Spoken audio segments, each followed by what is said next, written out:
All right, Mopar people, welcome back to the channel. I'm just Mopar Joe. I'm doing my very best to do something for the Mopar engine lovers out there. This year, I'm having a 538 camshaft shootout. Right now, I have talked to Brian Salter of Salter Racing Engines. He's on YouTube. Today's conversation will be with David Vizard of David Vizard. He does PowerTech 10 series. He's been out there a long time. British engineer, pretty well accomplished guy, knows a lot about engines, theory, camshafts. He has a program, camshaft program, that he's very proud of, and we're going to use that program in today's video to do an initial spec of what we need for our 538 engine. I'm going to go over those engine specs with David in the video. David's going to show how this program works, and then we're going to we can end this video with our lead up to part 2 on what's actually going to happen. We're kind of stuck between two cams, and your input is always welcomed. I read all my comments, but look forward to our camshaft shootout this year. They'll be swapped out on the dyno, just like Eric Weingartner's doing at Kuntz. I'll be at Kuntz on their new dyno, and we're going to get a lot of information. So our third contestant will be Daniel Powell of Powell Machine, also on YouTube. And I'll have an interview with him coming up soon. Hopefully y'all enjoy this. Let's get into it. Well, let me just say, for the benefit of your viewers, that I'm very, how shall I say, flattered that you made room in your competition after technically it was closed for me to have a go at this, right? So, and young Daniel, Camshaft company, said he would grind the cam for me at his expense. So I'm kind of indebted to you guys. So thank you very much for that. I very much appreciate that, Joe. I've been meaning to get to the calculations for this, but tell the viewers what it is we're dealing with exactly, right? All I know is it's a big block Mopar. So it's kind of an interesting mixture of components here. So we have, we start with a stock 440 block, which would be the RB raised deck block. The owner of this car, engine, project, etc., he's got a 72 Plymouth Cuda. He wants this engine, its design destination is to be a drag and drive car. He was dead set on having a 4.5-inch stroke crankshaft in this engine. We're looking at 4.340 bore, or 4.360 bore. So it's actually more stroke than we have bore size. And I feel like that's going to be a challenge because he wants to turn 6,500 RPM. And what's the piston speed at that? I'm honestly not sure. It's a 7,100 rod. In it. Yes, sir. Right now we have a Molnar, we have a Callie's Copstar crankshaft, Molnar rods, yep. And we're looking at, I believe, Wiseco pistons now. So Daniel's ordering our pistons. He has our heads. These are Trick Flow 270 heads that were reported by Charles Servideo. I know Charlie, good old Charlie. Yes, sir. He's a student of yours, I've heard. He's also a lot of fun to be around. Yes, sir. He's done extensive work to those and to the intake. So our intake, we have a single plane. It's a 4150 intake. And that's part of our challenge with this, is that the owner wants this to fit under his flat hood of this 72 Cuda. Yep. So we really can't, we're kind of limited by, we can't stack 2-inch spacers. He doesn't have really room for a dominator. I know you and I spoke about that before. And even with testing, maybe we could slip one on, but at the end of the day, it has to run with those constraints. Can I ask a question here, Joe? Yes, sir. Any possibility that we could do our dyno testing on a 4500 carburetor and a spacer? Because that engine is going to, I mean, big inches and some good heads. It's going to absolutely suck the innards out of a 4150 carburetor. You know, we'll find parts in the cylinders, right? So what's the chances of doing the testing on a 4500 car?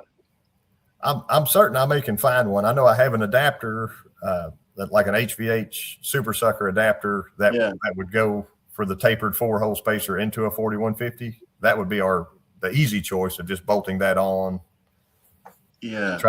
Try to go for more. I would estimate for this engine, we really need something a minimum of 1250, and I would think 1350 might be nearer it. Right. I mean, I know Charlie's going to do a good job of the heads. Yes, sir. Right. You've only got one, you've got a problem. Well, I'll say I have his flow numbers. I think our max flow right now is 371 at 700 lift. Yeah. And well, there's enough power there that there's enough power potential there for it to pretty much demand a 4500 series carburetor. I know the owner is very set on wanting to spend RPM. He wants 6,500 plus. But well, we'll see. You know, we could work out the piston speed. Yes, sir. With my program. Let me just do that.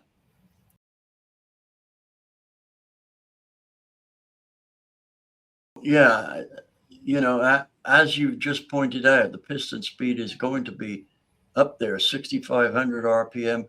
And what was the stroke again? 4.5? 4.5 inch. Yeah. I mean, it's possible, but he better have the very best stuff. Yes, sir. Right? I mean, I know John Casey has built 4.5 inch stroke engines that he's turned to 8,000, but some of them even more than that. I mean, but John's got the world record for piston speed. Did you know that? I did not know that. No, his engines have more piston speed than even the highest RPM Formula One engines. Wow. Right? Yeah, yeah. And they live, but for a drag strip, right? Certainly not a road car and a drag car. So I think your guy is going to be RPM limited. Right, so what do we make the cam for? 6,500. That's the goal. And I would think for our testing, it's going to have so much torque. Typically, and when I dyno test at Kuntz, they have an issue pulling, below 3,800. The dyno just is loaded up. It can't read torque after a certain point because it's a baby one. Well, the previous, I think my previous engine there was making over 800 foot-pounds, and it carried it for 1,500 RPM. Yes, sir. Yeah, yeah. When you get to those very big torque numbers, you need 2 absorbers on it, right? I was lucky when I ran out of capacity on my Superflow and I had a special big absorber on it. I had a friend who had an aero dyno, right? This sucker had a 19-inch absorber compared with Superflow's 5-inch. And the absorber impeller weighed 90 pounds. Wow. Right? And it would pull down a pretty big aero engine, making maybe 5,000 foot-pounds down to 1,000 RPM. Mm-hmm. I put my big block on it and I could pull it down to stall it, right? And this was a nearly 2,000 horsepower big block, so it did the job, right? I know they've upgraded and built a new room with a new dyno there, and that's what Eric Weingartner's trying to use for his current camshaft challenge. Now, I did have a question here. Everybody else has got their entry in, right? So far, Brian's cam is ground. Daniel is working on his now. So we really should get mine sorted out, and then you can communicate with him. What I'm going to do is use my big block Chevy program to calculate what the cam events should be. There's no initial input on the valve events at all. I mean, you'll get some people, they will say, well, I calculate my cam, right? And I start with deciding where I'm going to close the intake valve. Well, you didn't calculate that. You guessed it. Mm-hmm. I don't do that. I start with a blank piece of paper, and the engine tells me what it wants. I don't tell it. And here's something that a lot of people don't realize. The nearer your cam is to being right in terms of its opening and closing points and the ratios between us, that's the lobe centerline angle. The nearer the lobe centerline angle is to optimum, the more fussy the timing is. And this is how I explain it to people. If you've got your cam lobe centerline off, say it's too wide, when you advance the cam, the intake function may get better, but the exhaust will get worse, and they kind of cancel each other out. And when you retard it, the exhaust function may get better and the intake worse. So, and I've had people say, well, it doesn't seem to be too fussy about the timing because the power goes up and then it hangs like this and it goes down. Now, if you've got it right, when you advance the cam, both intake and exhaust are wrong. When you retard it, both intake and exhaust are wrong. So now your power curve goes like that. There's the optimum. You've got almost no margin for error.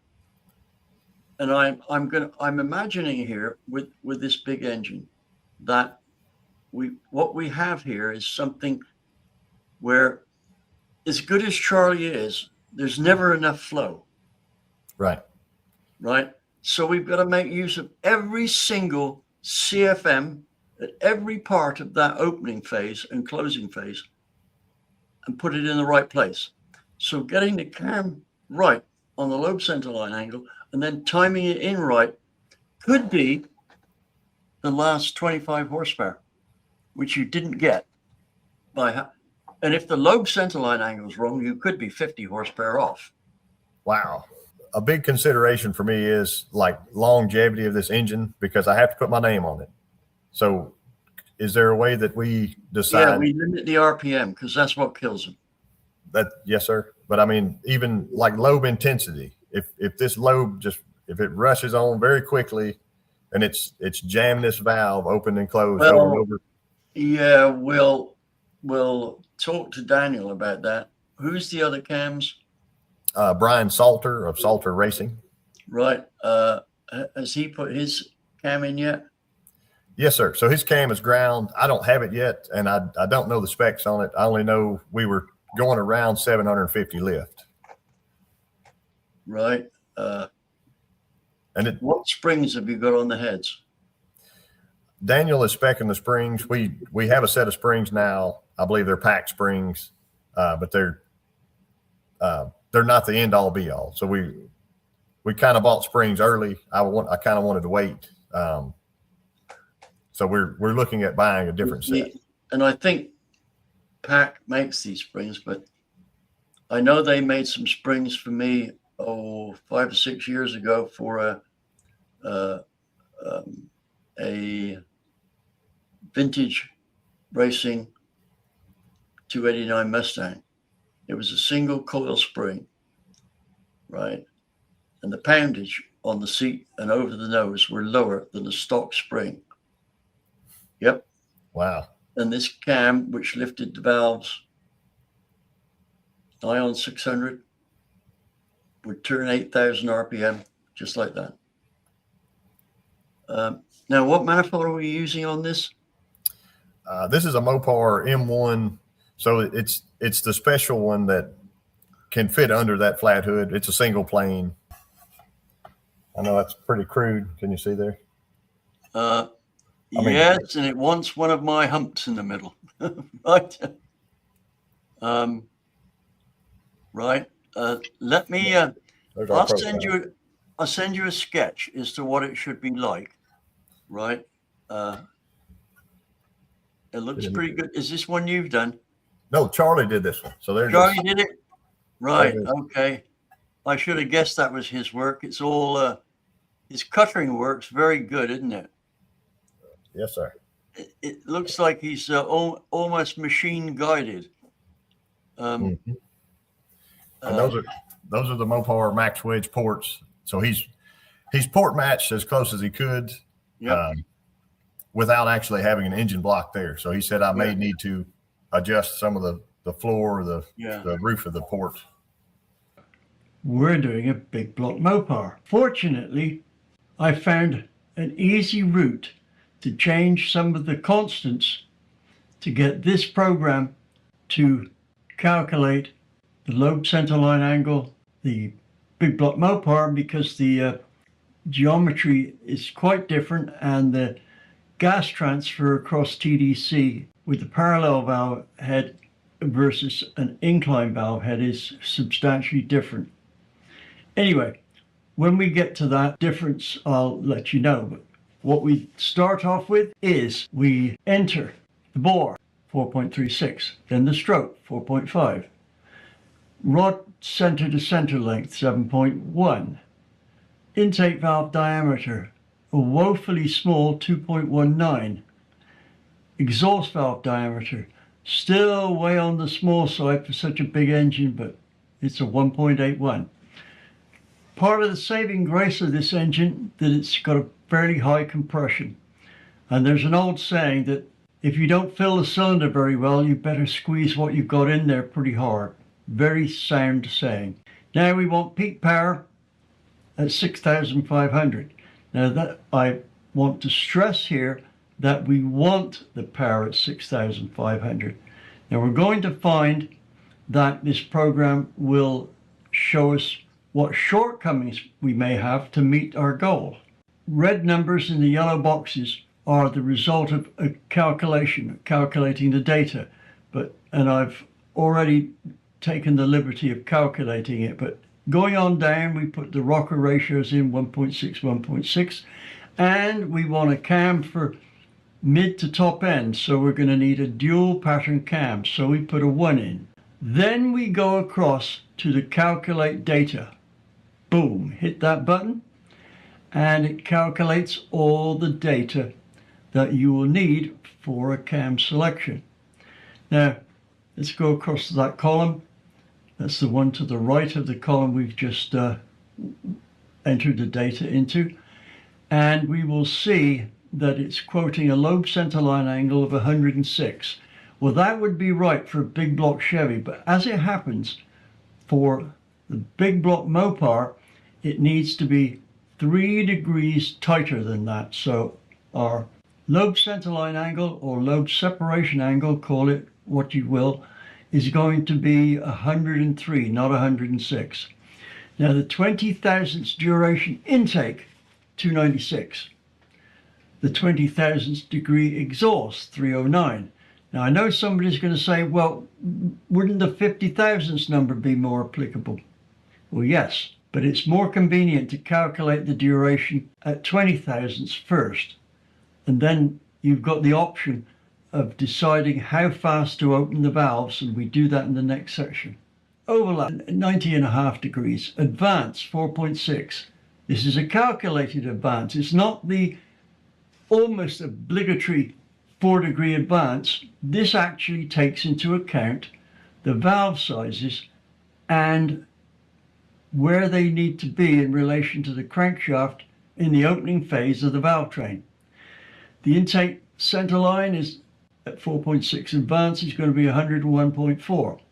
Now, here we come to one of our first problems. Recommended minimum intake valve lift, 988. Recommended minimum exhaust valve lift, 948 thousandths.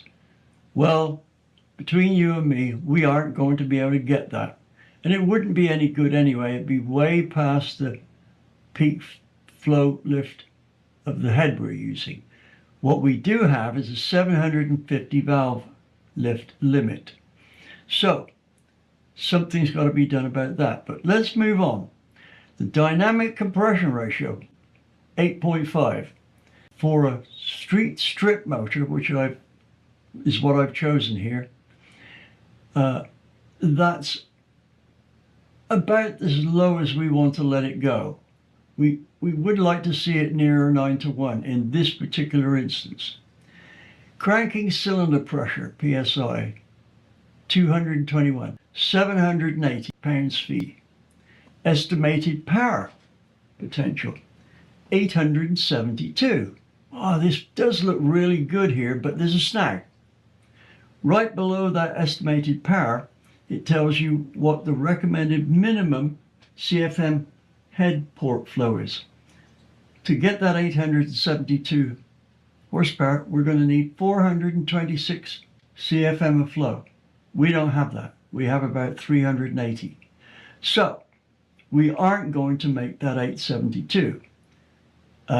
Quick calculation here off the top of my head. We're going to be about 100 horsepower shy of that 872. So if we've got everything working well, 772 should be about where we could get to if everything was spot on. It's redundant for what we're doing.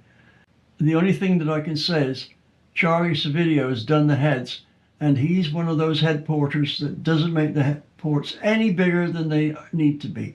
So we can pretty much assume that the port area for the heads is about right. Next we come to the intake length in inches.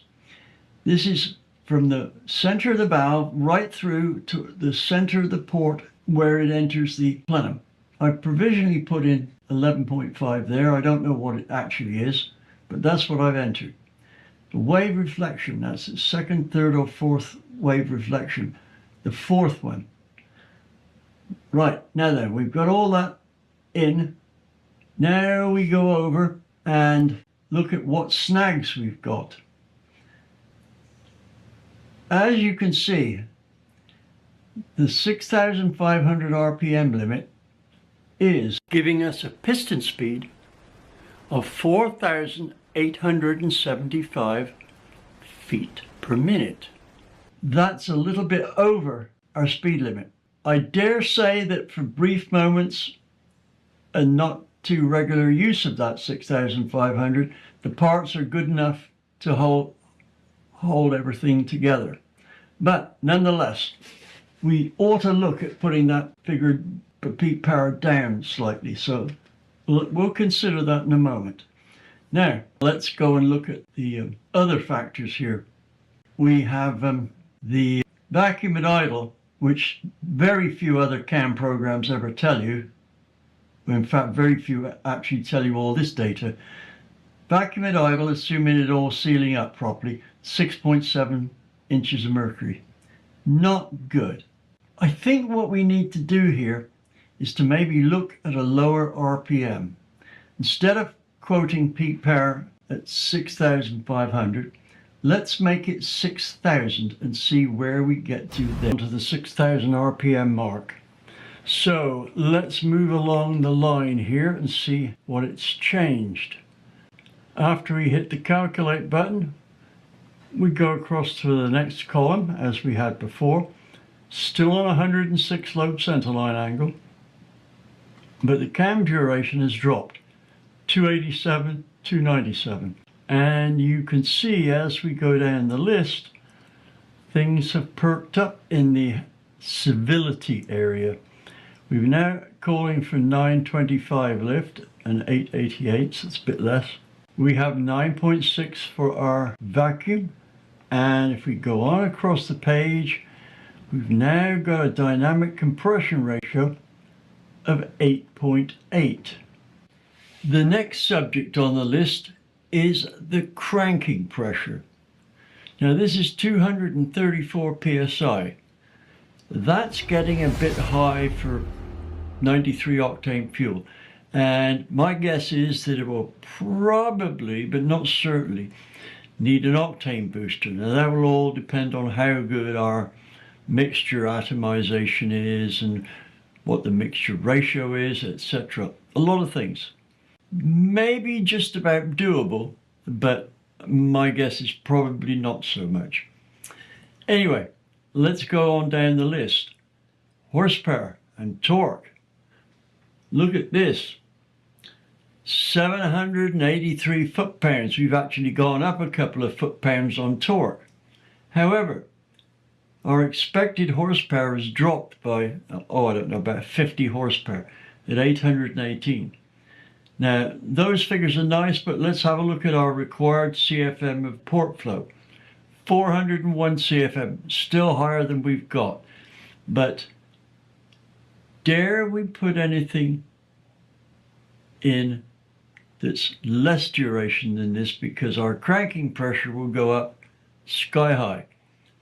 So let's see what we should do here. Let's stick at the 401 CFM requirement, even though we've only got about 380.